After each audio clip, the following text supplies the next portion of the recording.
حضرت علی رضی اللہ تعالیٰ فرماتے ہیں معاف کرنے کی عادت اور حوصلہ پیدا کرو، یہ تو خدا کا شکر کرو کہ خدا نے تمہارے گناہوں پر پردہ پوشی کی ہوئی ہے۔ تمہارے درمیان ایک دوسرے کے گناہ زہر ہو جائیں تو تم ایک دوسرے کو دفن بھی نہ کرتے۔ نیم کی طرح کڑوا علم دینے والا ہی سچا دوست ہوتا ہے، میٹھی بات کرنے والے تو چاپلوس بھی ہوتے ہیں۔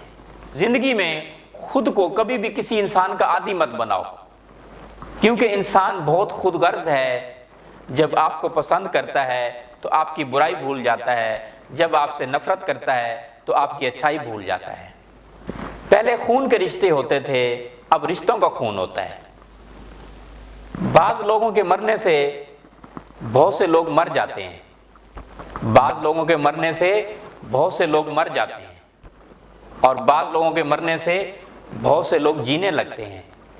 یہ اپنے اپنے کردار کا نتیجہ ہے۔ ایک دفعہ حضرت عیسیٰ علیہ السلام اپنی والدہ کی وفات کے بعد ان کی قبر پر گئے اور ان سے مخاطب ہو کر کہا کہ میں اللہ کے حکم سے مردوں کو زندہ کرتا ہوں، اگر آپ مجھے حکم دیں تو آپ کی زندگی کی اللہ سے میں دعا مانگوں؟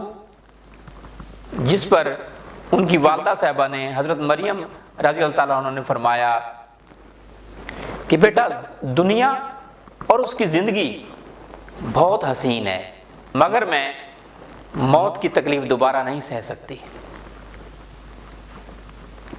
تاریخ گواہ ہے نیم میں کبھی کیڑے نہیں پڑے، اور مٹھائی میں تو اکثر پڑ جایا کرتے ہیں۔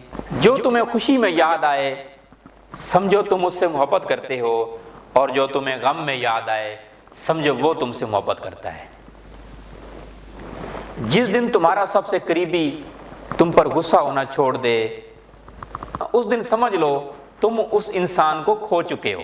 جس کو تم چاہتے ہو اگر اس کو نہ پا سکو تو اسے ضرور پا لینا جو تمہیں چاہتا ہے، کیونکہ چاہنے سے چاہے جانے کا احساس زیادہ خوبصورت ہوتا ہے۔